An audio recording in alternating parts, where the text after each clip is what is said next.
September 20th, 2024. I got my SmackDown blue on because it is the Wrestling Inc. podcast covering SmackDown where? On the USA Network. Down where? Like it's 2016 all over again.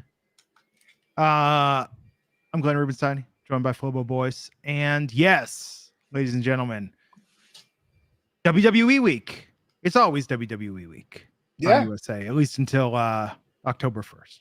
Crazy time having all the shows on one network. It's actually easier to view because the whole Fox thing, we were talking about how logistically it was a challenge for some markets, but having it on USA, golden. How do you think Cletus, the Fox football robot, has taken this breakup? You know, after that draft where Cletus was actually a general manager, he hasn't really been the same. Yeah, I feel it. Did we, I was out last week when SmackDown came back to the USA Network. Was there any update on Pretty Deadly, the musical? No one cares. No one is buying tickets. We were teased 2 weeks ago. 2 weeks ago, they were backstage talking about, we're going to debut it on, and I'm just like, I fall for it every time. You're going to be teased for the next year and a half if you're not careful. Hey, what's up, Ricky? Good to see everyone in the chat tonight. We're going to dive into it and talk about it. That Roman Cody cinema. Take that, Martin Scorsese. Yeah. Okay, maybe that was a little over. You know what? I'll say later. I got some thoughts on that later. He's got thoughts, y'all. I got thoughts. But what's going on in the news before we get into everything? Well, first of all, what's up, Jose Topete? I just love saying his name. Well, we're talking about SmackDown and Raw and WWE Week. One of the top stories this week is about what or how long these two programs are going to be. As you know, until the end of the year, Monday Night Raw is 2 hours, and there's been some rumors about that 2 hour runtime being the same. It moves to Netflix, but for SmackDown, there may be talks of having it to the third hour. Of course, it's an economical decision because I know an hour of wrestling programming is cheaper than a lot of things you can get, like movies or television shows. But can wrestling sustain 3 hours on a Friday night, Glenn? What say you? Here's my thought, man. If SmackDown goes to 3 hours, I want to start covering Raw again. If Raw's going to be 2 hours, Whoa. Even if Raw's going to be 2.5 hours. And here's the reason why: 3 hours is tedious, and on a Friday. Yeah. Like, okay, look, I actually don't buy the stereotype. Well, wrestling fans have no lives, so they would love 3 hours of wrestling on a Friday because they have nothing better to do. Right. I say patooey to that. Without Haktua. Yeah. Patooey without Haktua. Yes.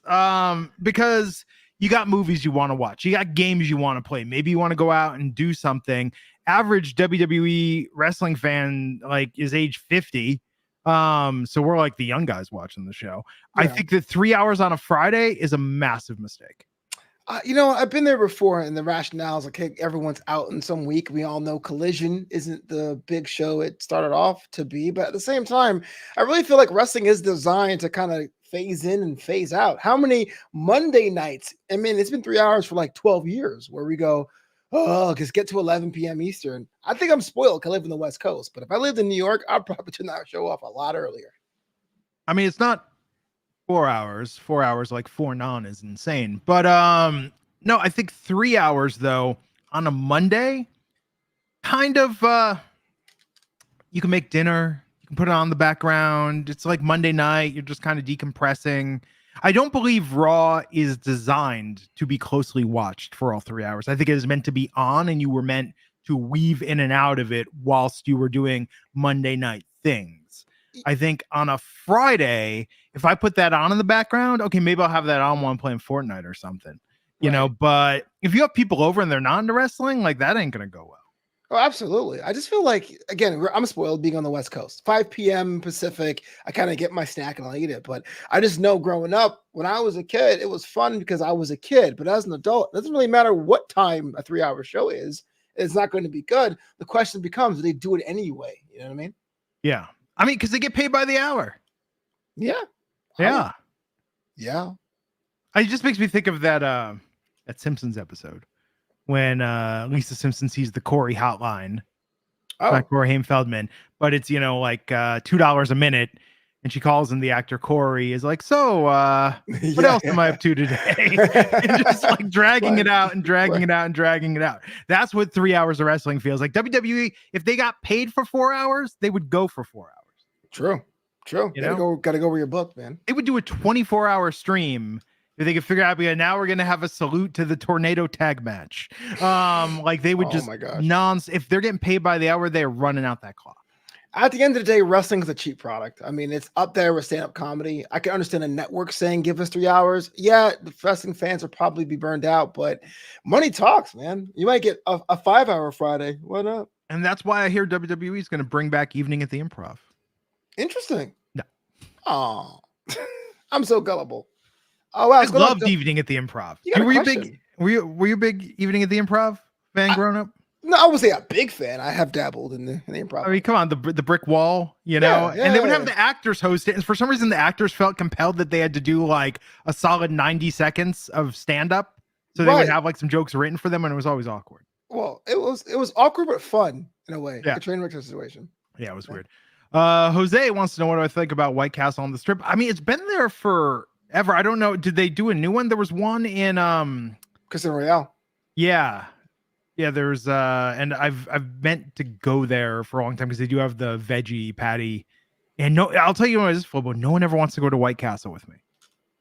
It's on the Strip. Don't people from Vegas hate the Strip? Even when I'm on the Strip, even when I've been staying there, I'll say, to the wife, or I'll say to friends, I'll be like, oh, White Castle, I can get a vegan burger. I can get some vegan sliders. And I was like, no, let's go literally anywhere else. I can see that. I feel like White Castle is definitely like a restaurant of convenience, and I think this location is what kills it. But I'm a sucker for garbage food when I'm out and about. Like, do you ever get that? And there's something about being out. I was hanging out with my friends in Tsunami Bomb on Sunday after they played at Area 15 with Face to Face in the Bronx. Right. And, we're at Palace Station and it's 11 at night. It's like, oh, Panda Express is open. I could go to get some greasy vegan veggie chow mein. It's like no right. Like, this is the problem with Vegas, man. All your worst impulses is just right there. It's like, hey, you want bad food? Yeah. Hey, you want to like gamble a lot of money? Hey, you want to get drunk? Hey, you want to flirt with someone that might not have like the most, above the board intentions? I sure do. I love people with varying intentions. I love it. Yes. You know what I love on the Vegas subreddit? Someone's always like, hey, I'm out of casinos a lot, and there are always these women that are talking to me. Hey man, if you got that Riz, as the kids say, you know what I'm saying? And it's like, you don't get robbed. Anyhow, what else is going on in the news? Robbed in Vegas? Well, it's backstage news when it comes to Kevin Owens' contract. Kevin Owens, a mainstay on Friday Night SmackDown, is looking to, people are kind of inferring that his contract will be up in January 2025 based on the fact that he signed an extension 3 years ago. Kevin Owens may sign a contract. We don't know the status, but imagine that. If you were the GM of Friday Night SmackDown, would you extend Kevin Owens? They need to play this up because I don't think they've done this enough with people's contracts recently. And even with Becky, who didn't re-sign, they didn't really I want some real jeopardy. I want a nail biter. I want a cliffhanger with this. I don't want it. It's on camera or like on Twitter? On camera. I mean, it's like, and I don't want the wrestler doing the thing where they tweet, well, you never know. Like, no, I want storyline. This happening. I don't want to be like, well, Ricochet is expected to go to AEW, so we're going to job him out on his last few. I mean, like, let's have some suspense and let's have Kevin be like tonight, Kevin, everyone wants Kevin's reaction. Like, Kevin should be like, well, I'm thinking, maybe going to see my friends in another company is starting to sound like a pretty good idea. Yeah. I think we need to subvert and play with that more and blur the lines. Between look how great the pipe bomb was when CM Punk was talking about walking out. But that was like 14 years ago, man. I know, and then that really in hindsight seems so facetious. Not that anyone really believed it, but people did kind of. Back then, it's like, where was he going to go and get anything comparable? I think, this actually is more about Cena's legacy. You think about him and Edge. I think people were just sick of Cena. And remember, it was a match against Little Jimmy and R-Truth. That Cena got went through a table and it was like, oh my gosh, he's going after the establishment and it cut off the feed and we don't know. But yeah, I don't know. I like the idea of contracts. I just feel like you can get very intoxicated and it could become like the sports business show. Yeah, I agree. But it's just been a while since we had a good storyline with that. Hey, tomorrow is Justine A's birthday. Oh, Yeah, you know I what just wanna that take a means. moment and wish her happy birthday. Justine A, longtime friend of the show, moderator in our community chat on YouTube. If you're listening to the podcast, you're watching the show later, let me tell you, the live show, the live stream is where it's at. Please hang out, ask a question, leave a comment. Yeah. What's going on, Justine? Happy birthday. How are you Yeah, happy celebrating? birthday. Is it White Castle? Oh,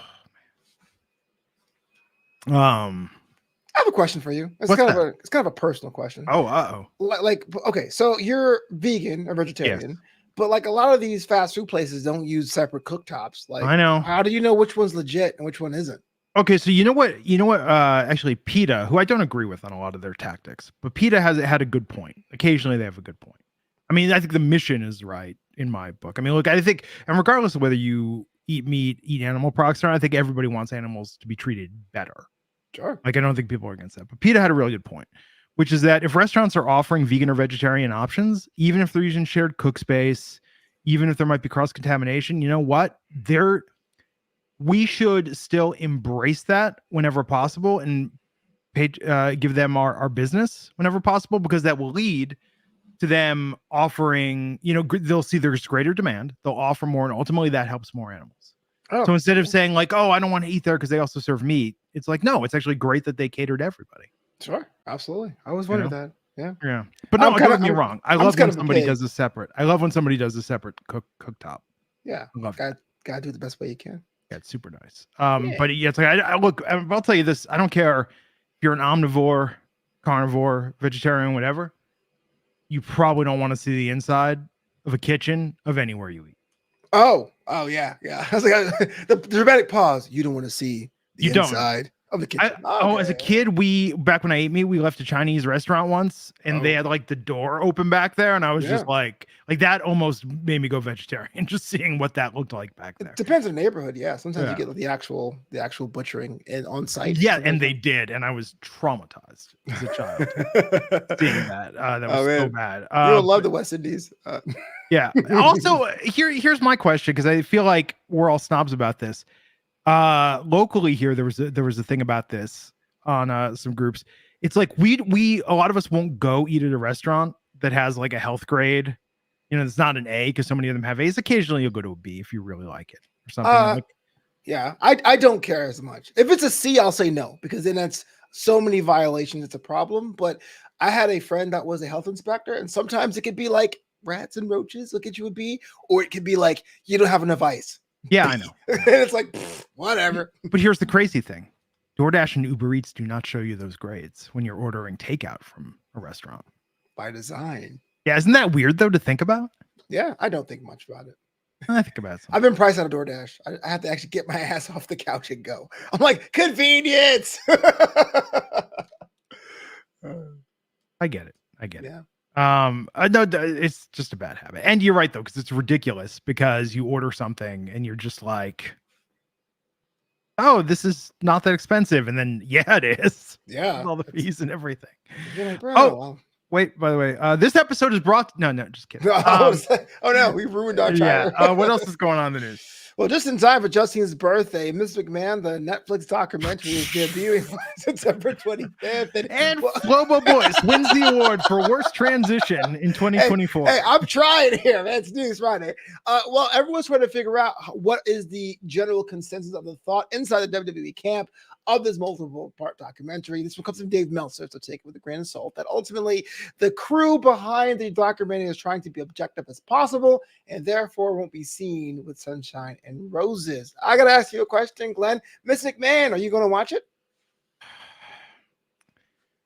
I don't want to. If I do, I don't think I'll feel good about it. And I think it's poor timing. I don't think we need this right now. But I do think, well, and part of the reason why is because I think once the cases are settled, I think there will be a more clear context to watch it in.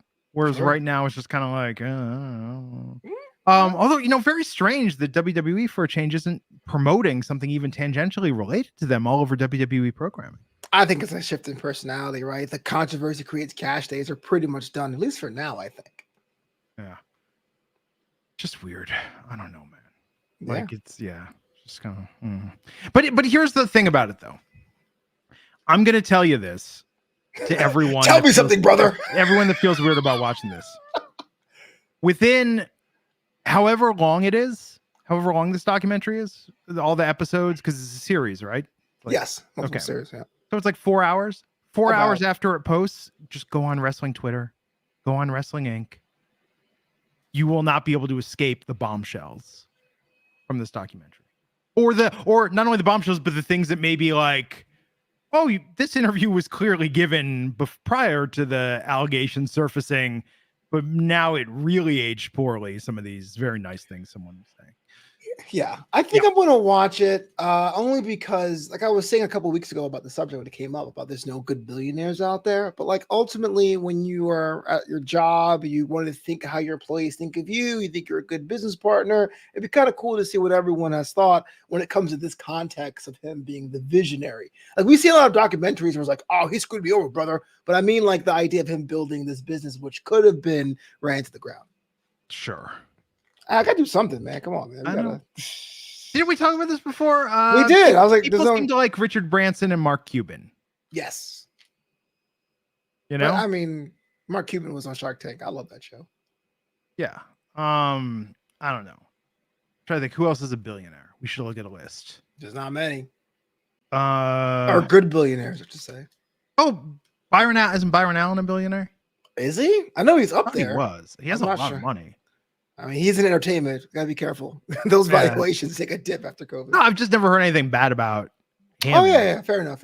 You know, I'm just thinking of like who I have because we know the ones Warren Buffett people seem to like.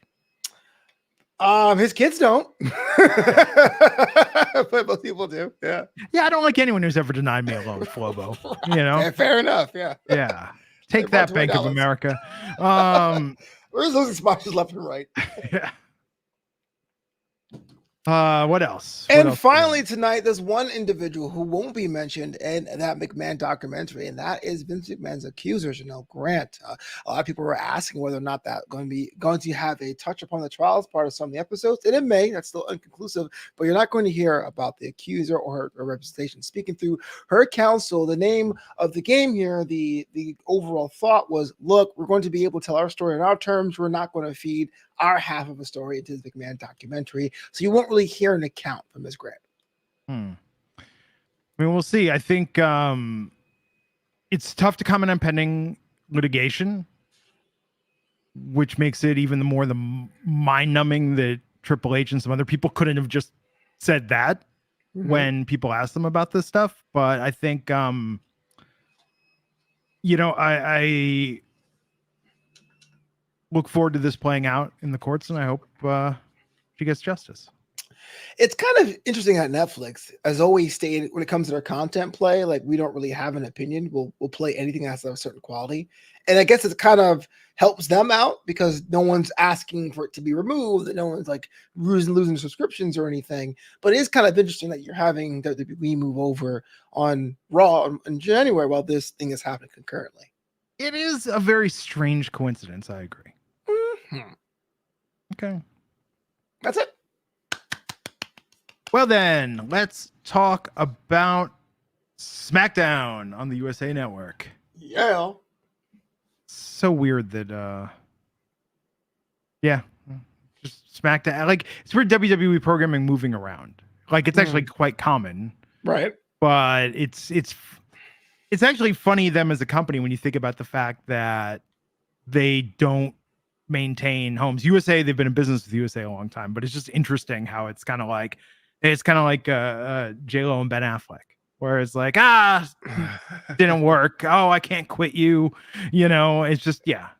You know what? I would say this gives me a lot more grace with AEW because if you're WWE, you're the market leader, and every 5 or 7 years you got to uproot it and move homes. Like wrestling is a hard business to throw. You know what I mean? So, props.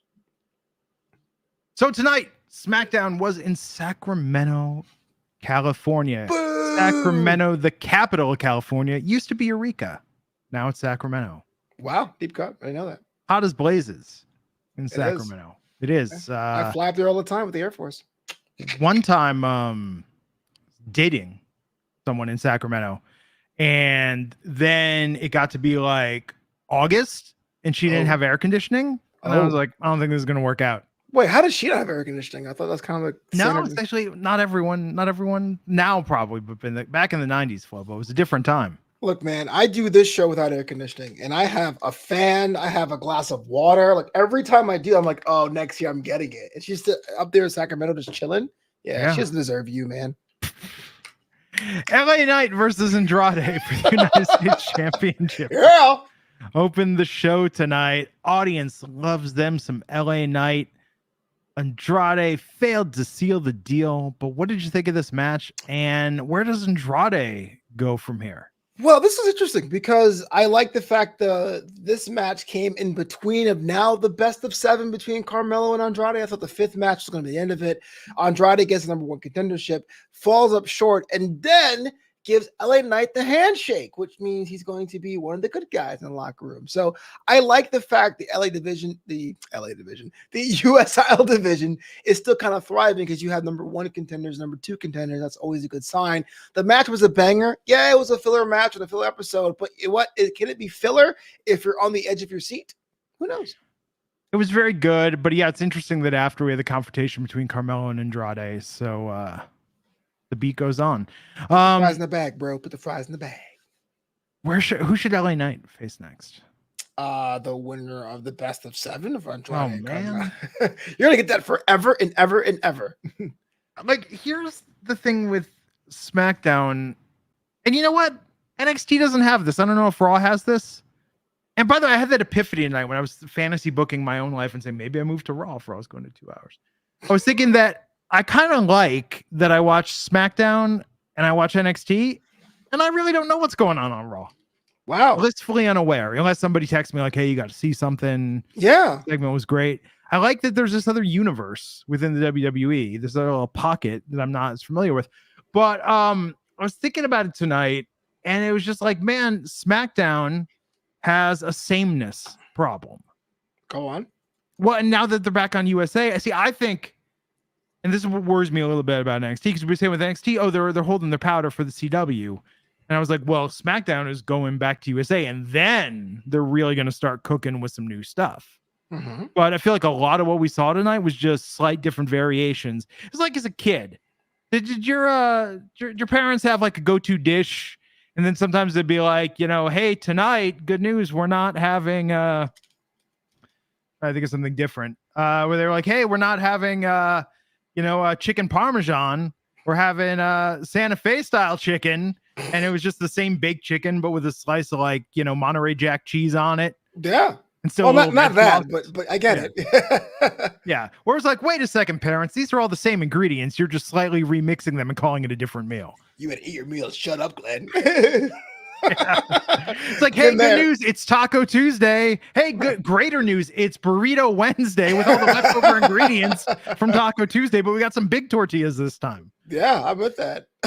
Yeah, that's what SmackDown's starting to feel like. You know what? I'm with you 100% because there is that holding pattern situation, and you're all at USA, so there's a whole thing of I'll make sure we catch up with new fans. But Bad Blood is in 2 weeks, and that is a PLE. That's not really a PLE, right? It's kind of like Backlash, but even less than that because it's domestic. So it's not going to be the hot crowd. The card looks pretty weak. You got to get through that because you have the big alliance match between Cody and Roman. Everything is pretty much been slowed down to a pace. Longer matches, longer promos. Everything's at 0.75 speed. Yes. You know what it is? WWE has become Taco Bell. We have 11 basic ingredients, and we're just going to slightly change them to call them different menu items. Not even Chili's, Taco Bell? Chili's and some would say this is an efficiency. This is an efficiency issue. But yeah, I want, let's bring back, the Bell Beefer or the Enchilito. Okay, no one remembers the Bell Beefer. No one over the age. No one under the age of 35. Let's bring back the Enchilito with the black olives. Yeah. Let's bring back volcano sauce and wild sauce while we're at it. They're good, but I always felt weird asking for it. Hey, do you have any volcano sauce? It just sounds dumb. I felt so emasculated. I don't know why. I get it. No, good match to open the show. Great but it's match. like, yeah, but I agree. But if we're just gonna have Andrade, if it's gonna be Carmelo and Andrade, and now like LA Knight's in the mix, maybe it'll be a triple threat. Yeah, you have LA Knights in the mix. You maybe still have Jacob Fatu for the draped in gold angle, and you have Apollo Crews, which you get to later. So there's other people you can throw in there. It's not necessarily a dead division, but the U.S. title division has to be the workhorse division while Roman and Cody figure that out. You know what? Had a fantasy booking idea of how to make the U.S. title even better than the IC title. Hear me out. If you become United States champion, you have to defend the title every 14 days. Okay. And if that 14th day is on a house show or an event, then the match gets clipped out. It becomes digital exclusive. So it becomes a going around the country title, an actual United States championship. What if they're overseas? Yeah, doesn't matter. You can say this person is the fighting champion. If you fight anywhere, small crowds, big crowds. No, even better. If they're overseas, they have to go to the U.S. Embassy. Live at the consulate, you and I. That would be amazing. That should be LA Knight's gimmick when they're overseas. It should be like, can't defend the United States title overseas. And then like, Carmelo Hayes is like, aha, we will go to the embassy. That's technically U.S. soil. I'm going to hit it and quit it on U.S. soil. Great. I think it's a great gimmick. We had this Roman and Cody promo. Here's the thing. Whoa, ready? I know. I'm going through the thing. Like this opening match was no. I mean, here's the thing. Here's the thing. I hated it. You hated it. No, this was very cinematic, and it set up both men's life stories. It was on the field where Roman Reigns played college football in Cody's home state. They put a lot of production value into this. They're going to be partners in this match at Bad Blood, but after that, Roman's coming back for his championship. Here's my issue with this.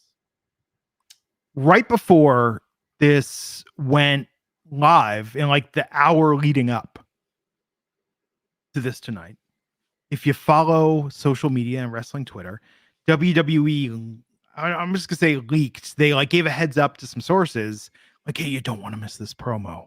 People are really excited about this promo, and I think it overhyped it a little bit. But I think they had to say something because Cody appeared tonight. Like, was he in Atlanta? Was he in Sacramento? He was both. So you gotta do something. It was good, but you know what I mean? It's just like I wish sometimes that I could watch this stuff in a vacuum. I actually liked them leaking it because it was jarring for me. Now, here's a weird situation where I loved it and I think it was great. And I think it really established what both men want and why would Roman help out Cody.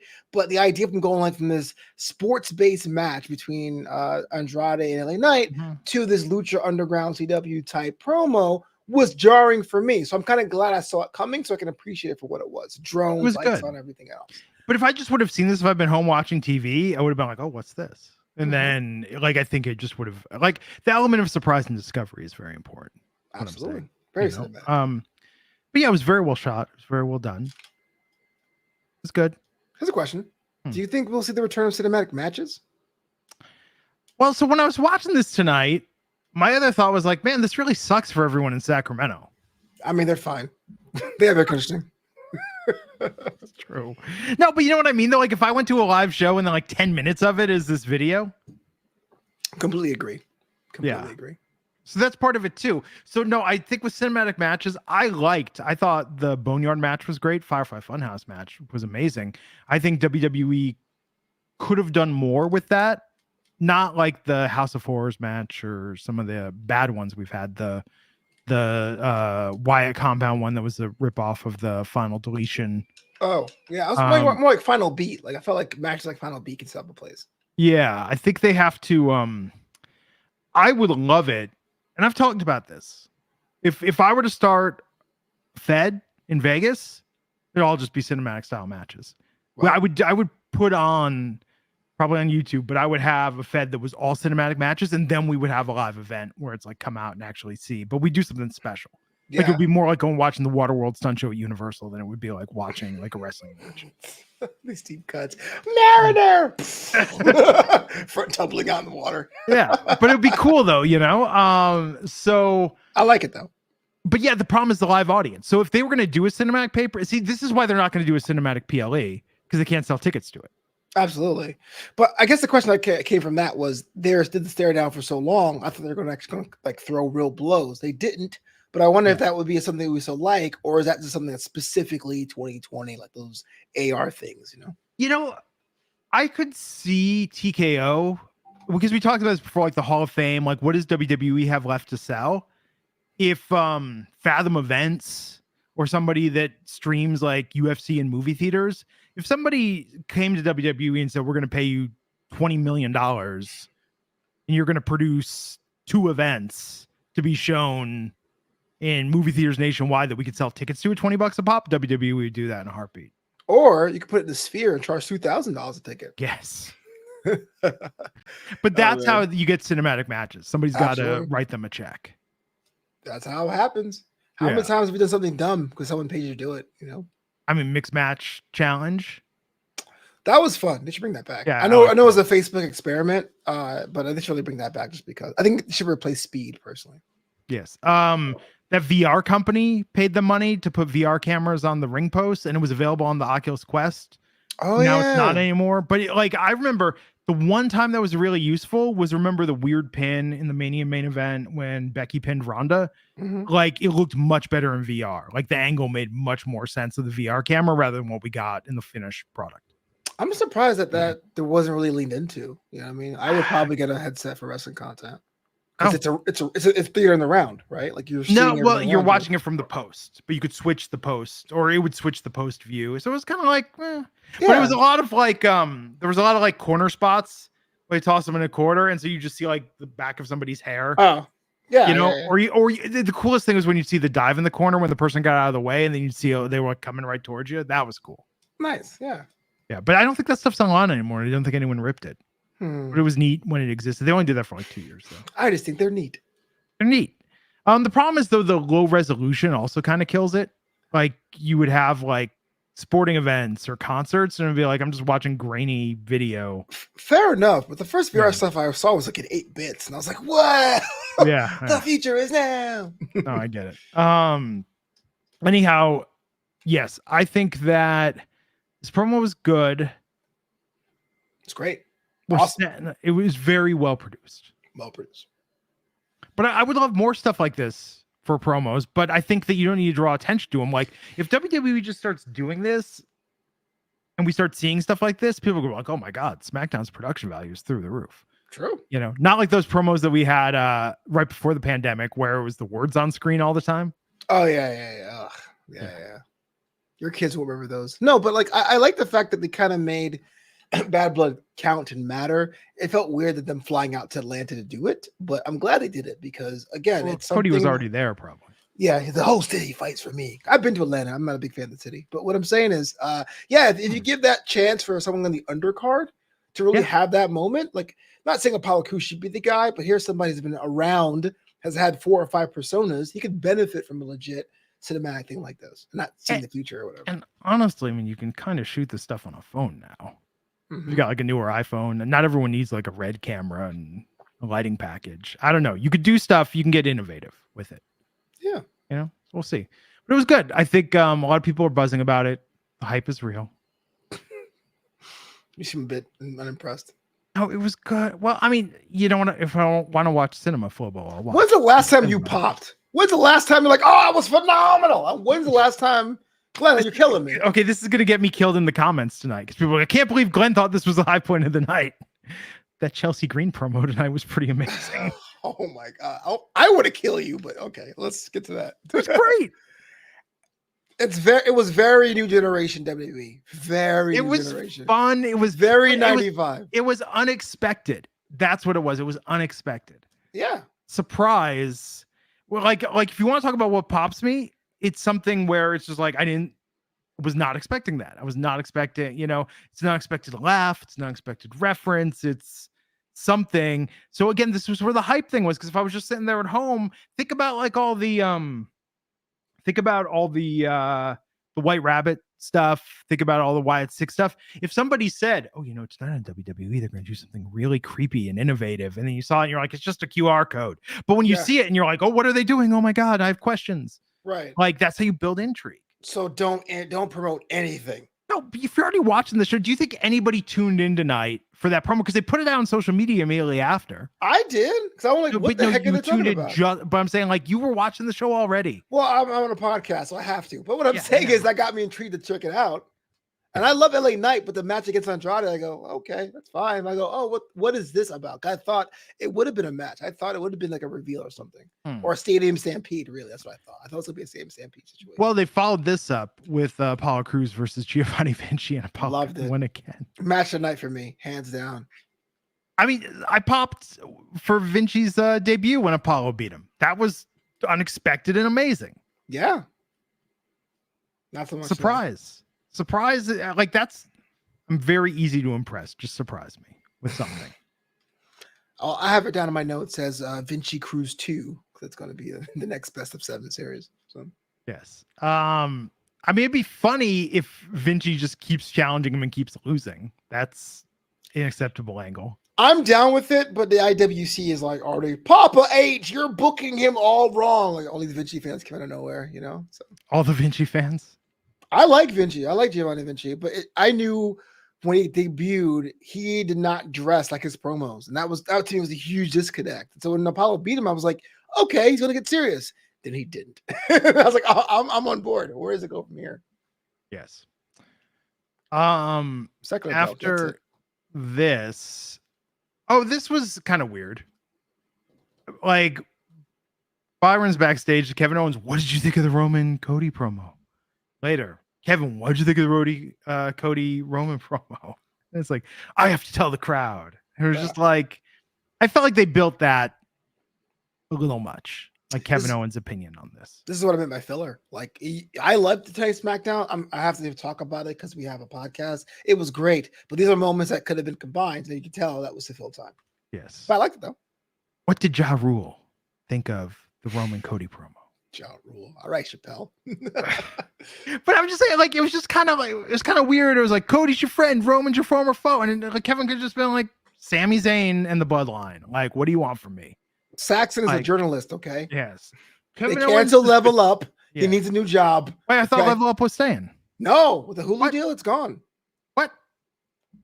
Yeah. Okay, I was reading a report today saying, though, they're still going to keep doing the show. I heard they're discontinuing the Level Up situation. What?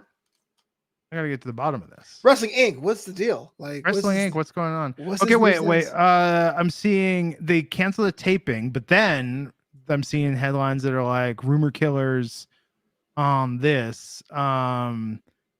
So yeah, according to Corey Brennan of Fightful, they're still doing stuff. Hold it, because Level Up is the best show ever. Well, in fact, the rumor killer on this is that it's actually going to become more essential now with the CW, given a chance for people to get their reps in off TV. Yeah, not named TNA.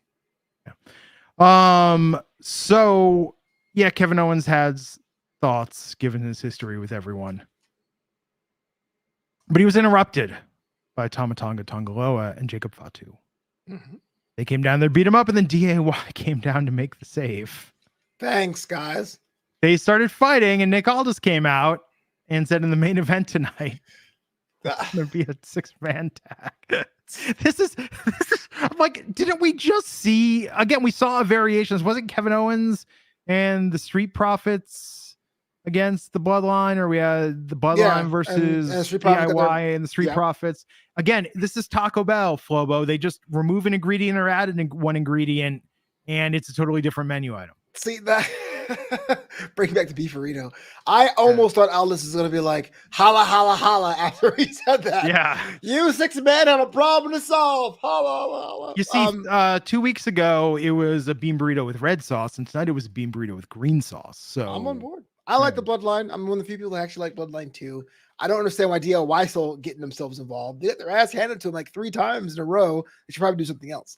But the problem with the Bloodline is, aside from Roman Reigns, the hottest member of the Bloodline with the audience is Jacob Fatu, and Jacob isn't the one getting these opportunities. Jacob isn't the one. But that's the problem, though. You can't, like, Jacob Fatu versus LA Knight would be fire, but Jacob can't win. Like, LA Knight needs to hold on to that title for a while. Why? So it's like they can't. Well, I mean, I think people feel very invested in LA Knight, and they want to give him more of an opportunity with the U.S. Championship. Jacob Fatu, though, because he's so dominant, they actually can't put him in any situation with stakes. Because there's not really stakes to have. What's he going to do is either beat Cody or beat LA Knight. Like, those are his two options. I mean, you could send him to NXT. He could beat Ethan Page. That'd be pretty dope. Ego. But they should be giving him singles matches to squash people. Sure. I don't know. It's interesting. It could be collateral damage. Like if you want to have like a contained story for a SmackDown, you have Jacob Fatu challenge LA Knight. You have that the main event. They go the 35 minutes, and then you have Roman Reigns cost Jacob Fatu the That'd be good. And that could be a good like little one a week kind of an episode thing. You know what match would be incredible? Giovanni Vinci versus. Well, yes, but yes, versus Kurt Hawkins. We bring him back and we see who's literally the biggest loser. But Deep. No, it's because Jacob Fatu versus Gunther. Okay. A lot of meat in that match. I know. Just me, as Booker T would say on NXT. That's the best match they could book Jacob Fatu in. Yeah, I like that. Or Obafemi. Oh wow, yeah, Obafemi is a star. Secular Belt saying, "Let's not all type the titles with one group." Well, that's what I'm saying. I wouldn't, but I think it'd be kind of fun to tease that for a single episode of SmackDown or the New Year's Eve edition or something kind of a special episode. But I wouldn't actually have him win it. But he needs real competition. I think there was really an overestimation about how the fans were going to attract themselves to Solo Sikoa. And so when it didn't, and it's kind of sad because Solo's done everything he's asked for, and I like it. I know it's not his fault. I know I'm in the minority. I'm in the minority, but I actually like what he's doing, but people aren't. And so you have a breakout character where you can't ice him for Solo because he's a breakout character in a bloodline people don't like as well as the first one. But at the same time, if you want to have that bloodline civil war, all those guys need to get warm. So you have to like have Jacob featured, say, hey guys, care about the bloodline, but you can't have him be too great over Solo because he's being overshadowed. It's a weird thing to be in if you're a writer. I concur. No, it's a tough predicament that they're in. And how do they do this and handle it? But no, this thing with KO tonight, like, yeah, this and the main event, filler. Like, and but Chelsea Green is on fire right now. Dude, like, we're going to talk about that promo. The promo was so good. Filler. Chelsea Green. Nia Jax and Tiffany Stratton versus Naomi and Bayley in a tornado tag team match. Whoever gets pinned has to leave SmackDown. Well, and the winner gets to challenge Nia Jax. Yeah. So this was a lot of fun. We had some shenanigans where it seemed like Tiffany Stratton was gonna, I don't know, like seemed like she was gonna get pinned for a little bit. Nia seemed in the promo like she was rooting for Tiffany Stratton to get pinned, but somehow Naomi and Bayley both pinned Nia Jax at the same time. Well done from both of them. It was fun. This was a lot of fun. Yeah. So I've been very critical about the character of Naomi, the in-world character of Naomi, of her coming in from being from the outside TNA cold, aligning herself Bianca and Jade, not aligning herself with Bianca and Jade, with her bestie Bayley. And it's always like, Naomi, do you want to win championships? Or the character Naomi, does Naomi want to win championships or does she want to make friends? But now, next week, at least, we're going to have an exhibition between two friends who are going to talk about the title. So I would guess it's a small baby step, but that's going to be something critical you're going to have to answer, because with the women's tag division from Raw coming over with a cloud with the Pure Future Collective and Jade and Bianca, the women on SmackDown need clear direction. And I fear Naomi's kind of the odd woman out right now. Yeah. No, I think that's a good observation. I don't know what the answer is. I don't know. But she's amazing. I missed that theme song. Mm-hmm. Bring it to the flow. It was so good. There's a lot of good themes. I missed Nia's old theme song. She's not like most girls. It was catchy. It was. I wish Bayley had one that was catchy. She has like a mashup or something now. Yeah, bring back Ready to Go. No, I like it, but no. What? Ain't no stopping us now. She's like 35 years old, man. That's kind of weird. Still no stopping her. What's weird about that? You She's can not imagine. 35. Bayley ain't 35. She's over 30. She's like 32, 33. Is she? Yeah. Huh. Interesting. She's north of 30. I'm not sure how many. North of 30. She is. Sounds like a podcast name. Oh, north of 30. Welcome back to North of 30, brought to you by NPR. Yeah. Tonight we're going to talk about 401k diversification. What's that? Yeah, like target retirement age. Just put it all in emerging markets, man. Let it ride. Woo! What'd you think of the match? The match itself was pretty solid. It's not very often you get a tornado tag, so it was kind of a treat. I'm warming up to the Tiffany Stratton, Nia Jax relationship because I do think Tiffany was an athlete, but there really wasn't something holding on to me as far as like I want to see her week to week. But I like the fact she's like eager to please, but there's an undercut of her trying to be conniving. And Nia Jax is doing the best work of her career. And also, like The Miz, I'm glad people are now finally getting around to it. You see her rating this year for 2K, 86 out of 100, unheard of. No, Nia improved a lot. I think the time off from WWE did her well. She came back better than before she left. Yeah. So let's talk about what happened next, which was your friend. So riddle me this, Glenn. Yeah. What, why, how? Because I saw that and I was like, that is pure 95 wrestling challenge. Razor Ramon walking through the Spanish market. Chelsea Green's in a junkyard and complaining about how unfair it is that she has to face Michin in their match. And she kept making jokes about it, like she was in Michin's element and calling Michin trash. It was just funny. It was just clever. That's all it takes. Just someone dressing in pink, fighting actual garbage. And you're like, 6-star match right there. I didn't say that. I said it was the high point of the night for me. It was fun. Cole loved it too. He actually got on his feet and it was going nuts. It was really, really funny. I'm teasing you. It was pretty cool from Chelsea Green. It's something I hadn't expected as well, but I guess you say that was your highlight of the night. It's like, wait, what? No, I mean, like in terms of like what popped me promo wise, I think the opening match was really good. I thought the tornado tag match was really good. But I thought the Roman Cody promo, because it was the Roman Cody promo, it was leaked online like, oh, this could be something really special. And then when it started, it had that feel from the beginning, like, oh, this is cinema. Like it just was very like and the content of it, there were a lot of meaningful glances. Like it was just kind of. Was there any? Okay, let me ask you this: was there any line in the Roman Cody promo that like popped yours, like, oh my god, I can't believe he said that?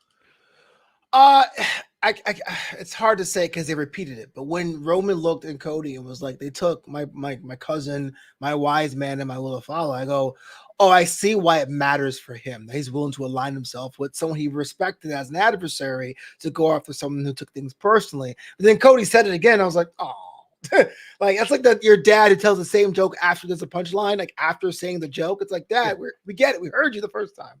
But I felt like I got all that. I didn't even watch the episode last week, and when it was like Roman's coming back and helping Cody, it was like, okay, well, this all makes sense. I get it.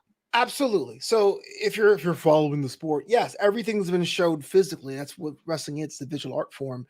But to have Roman, the same guy is like, so I'm gonna smash him, being like, he took everything from me. The actual dialogue, while on the nose, really worked for me as a character. No, it was a good character moment. No, Roman, it gives him credibility. But when Roman came back, it was kind of like, well, clear, like, duh, like, yes. What the way Solo was acting, like telling Heyman, like, we don't have to tell Roman about this. Is like, yeah, Roman's not going to be happy when he comes back with everything that happened. So when Roman came back, like, it was clear Roman unhappy with the bloodline. So for Roman to say it, it was kind of like, yeah, dude, we've been paying attention. Like that happens all the time in movies, right? When the superheroes does something, gets beat up, and then goes to a bar and goes, I thought I had it all. I give up. Don't give up, man. You're right.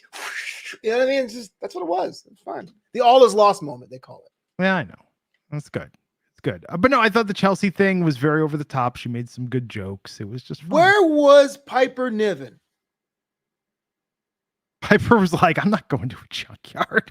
Like, that's supposed to be your homie. She's going to be like, I'm not going to show up. Where was she? Maybe she was holding the camera. Piper Niven was holding the camera. Hard to believe that she has a camera operator's license. That's a real one. Well, you think WWE's union? Come on, bud. Did you just super kick me with words? You think of his union? Whack. Fine, jerk. Yeah, I guess does WWE, they don't use any unless there's some weird requirement with local municipality or the arena, but I don't think it's the reason why WWE can never be nominated for an Emmy, because they're non-union completely, or they can have someone vote for them who is in the union, but no one will cross that line. Yeah, I get it. That's interesting. They get an ESPY though, best WWE moment every year. But WWE Studios worked with SAG-AFTRA, and they did. They were signatory. Yeah. Okay. That's interesting. Where is it now? Where's Marine 7? I'm waiting for that. I'm waiting for that. LA Knight should take over the Marine franchise. Would you watch a LA Knight Marine movie? If he was the bad guy, I mean, Becky was really good with HBK as the villains in the Marine 6. 6 was the last one. So that's that was with them. Yeah. Okay, here's the question: who should be the Marine? Like the actual Marine? No, the Miz should be the Miz again, but maybe he should pass the torch. No, he didn't die. Did he die in the last one? I don't think he died. Did he? He did die. Wait, he died in Marine 6? Spoiler alert, he died. How am I forgetting that? I watched it. Because I interviewed the director on this very podcast. They were setting up Shawn Michaels to be the next Marine, like the old Marine. And they killed off Jake Fisher. I forgot his name, but HBK turned out to be the bad guy in 6 too, right? Not the 6th one. No. He was one that survived. I forgot. Yeah. But Becky I asked Miz this question in the interview. He was like, "Oh, spoiler alert!" Like no one's watching the Marine 6, Miz. Answer the question. maybe the Fast and Furious in the Marine 7 takes place between the Marine 4 and 5. Just get hot himself and eating a snack. I'm Marine. Well, I don't know. I wish they brought back the Marine, because it was kind of cool thing to see a wrestler play like a military person, but I'm not sure who's going to be. Yeah. Huh. So chat, who should replace, who should be the new Marine? LA Knight would be interesting. I think he'd be a better bad guy, but LA Knight is sort of like a Bruce Willis, John McClane, wisecracking anti-hero. That could be pretty dope. I'm not sure how he's good at acting, but Trick Williams would be kind of fun. Just putting it out there. That would change it up quite a bit. The tone. It would. Yes, it would. Yeah, I could go for America. America. I'm just thinking about how they would do it with Trick Williams. It could go really wrong in a lot of ways, but maybe it could be good. It wouldn't not be Trick's fault. Right. It definitely wouldn't be his fault. Yeah, it would be his fault. I'm excited about scare tactics and Cody punking the New Day, but only because I'm hoping that Xavier Woods, when he finds out, he's like, did they bring Swerved back and not tell me? I'm really hoping for a Swerved reference. Well, Swerved. I actually was on an episode. What? I was Swerved. There was an episode where you went through like a little coffee shop, and I guess Dirty Fandango was serving, him and Slater were serving, and we had to pretend like we were like, whoa, Heath Slater's in this coffee shop. That was the one I was on. Why did you never tell me this? Because no one watched Swerve. I watched every episode of Swerve. We binged both seasons. It was like 4 episodes. It was something really small. It was like when we first subscribed to the WWE Network, it was to watch the Tough Enough after show. That's what got me subscribed. Countdown for me. And then it was actually someone I worked with at the time that was like, dude, you got to watch NXT. And that's what got me watching NXT. But before that, we watched the Monday Night Wars documentary. And then we binged all of Swerved and Table for Three. Oh, Table for Three. That's a good one. Yeah. But we loved Swerved. And the best part about Swerved was when the New Day was in on the joke and they told someone they got Swerved, they had to explain what Swerved was. Oh, yeah. You got Swerved. Blink. Which is, it was like Jamie Kennedy had to do that with, you just got X'd. You're part of my new show, the Jamie Kennedy Experiment. Right. You got X was the most dumbest. The WB Network was pretty dumb, but that was the dumbest thing I've heard. Wait, no, did you ever see the one where he was pretending to be the mob guy and the pizza guy? And Jamie Kennedy tries to break and tells the kid, like, you just got X. And the guy's like, please don't kill me. Oh, no. Yeah. It's like the best reaction somebody has. And just a great misunderstanding. He's like, no. Like, Jamie Kennedy Experiment. That would give me nightmares, man. If I was Kennedy, I was like, oops. Yeah, I'm sure Jamie Kennedy stays up late at night thinking about that. Alternating between that and thinking about when he dated Jennifer Love Hewitt. So the early 2000s and those prank shows, man. Like, it was a different time. Anyhow, so yes, I'm looking forward to that Scare Tactics episode. But the main event tonight was the Bloodline versus the Street Profits with Kevin Owens. Hey, no, it was DIY. Or it's DIY. Sorry, the say bloodline. right. What? Sorry, you know what? This is actually hilarious.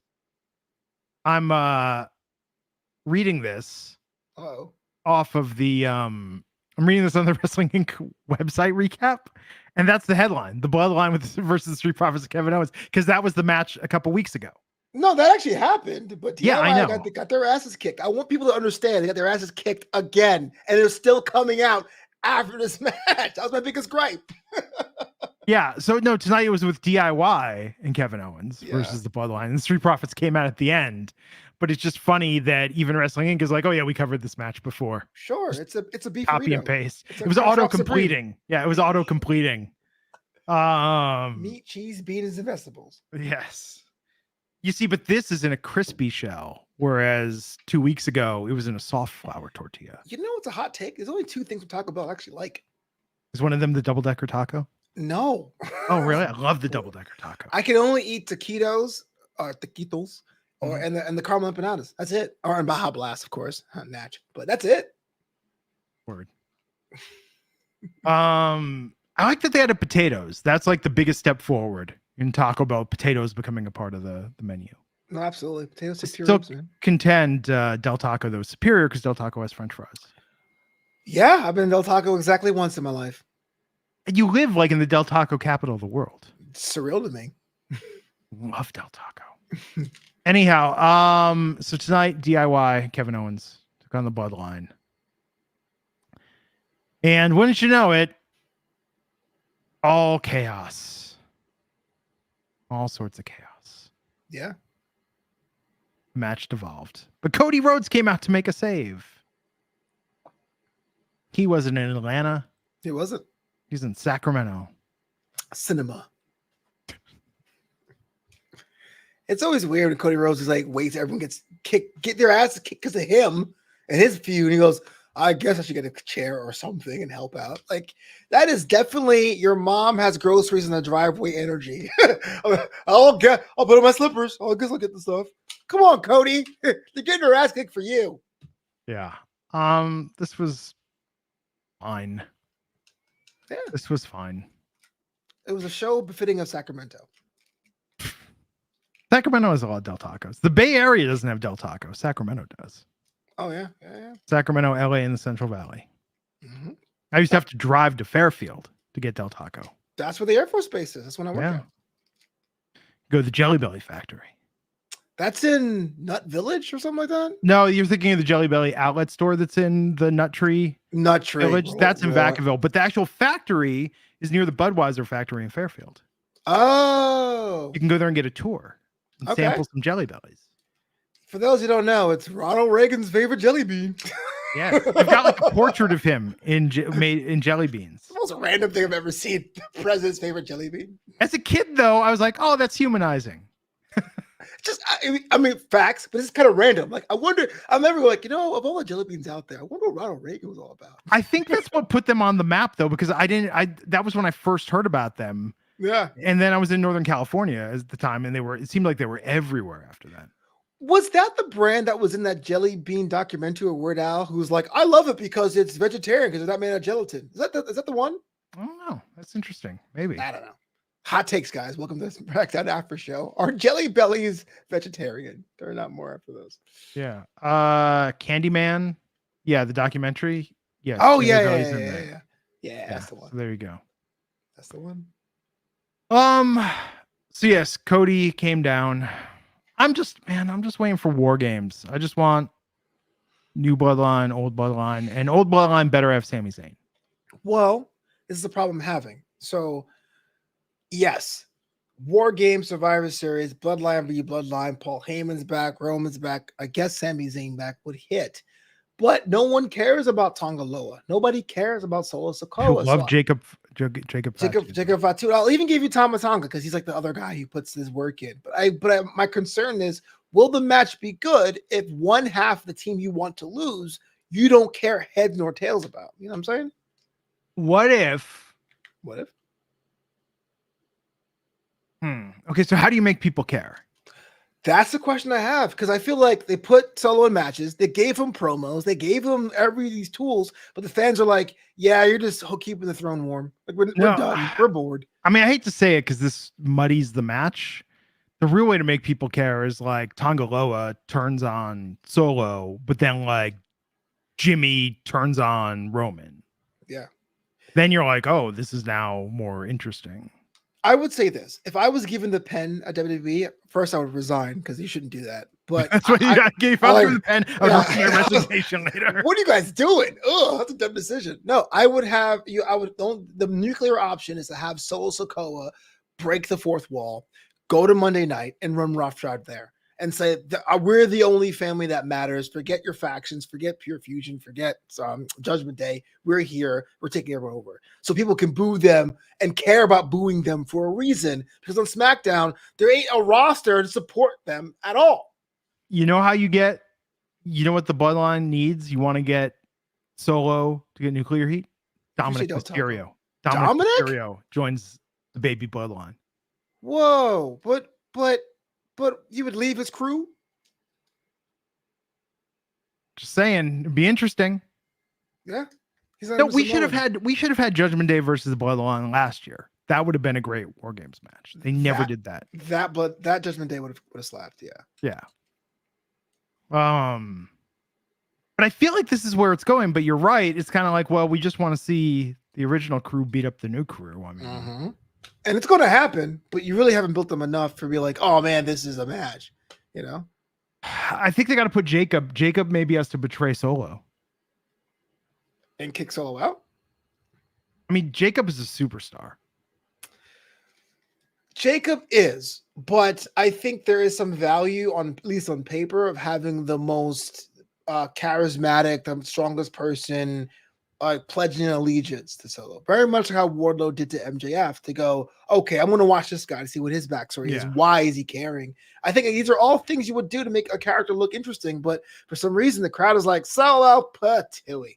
But here's the deal. They got 2 months. 2 months. To make you care about the baby bloodline. At least. Yeah. At most. Yeah.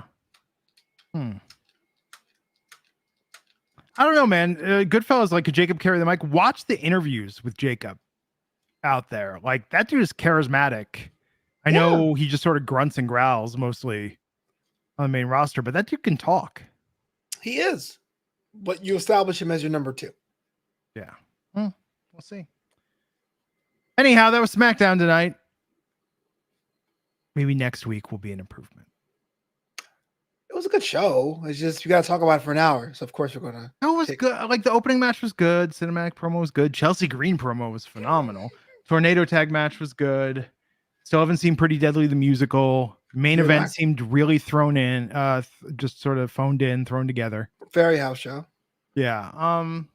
You know, it is what it is. Here's a question for you. When's the last time you had a 6 or 8 man tag? You were like, oh, this is 5 stars. I think it's a limitation of the format, maybe. I don't know. Trying to think. Nothing's coming to mind. Hater. What about you? I don't have one. Yeah, exactly. Because a tag, a 6-man tag, is basically saying, you know what? I won't say I hate tag team wrestling, but I see the seams in tag team wrestling the most. So adding bodies doesn't make it better for me. 8, 10, 12, 14. You know, like, it's all the same. Okay. Only the names have changed. Yeah. Okay, everybody. Flobo's at Flobo Boyce. I'm at Glenn Rubenstein. Hey, everybody, do us a favor. Be sure to like, share, and subscribe this video. Leave us a comment on YouTube. Tell us what your favorite moment tonight was. And how awesome was that Chelsea Green promo? Are you excited for her match against Mi Chin? Chelsea Green, the Marine. Oh my God, Chelsea Green should absolutely be the new Marine. That's awful idea. That should be the WWE reality show, Hunt for the Next Marine. I'll be on board for that, actually. Yeah.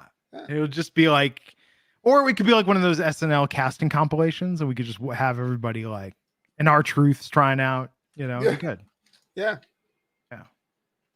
Okay, everybody, have a great weekend. Catch you back here next time on the Wrestling Inc.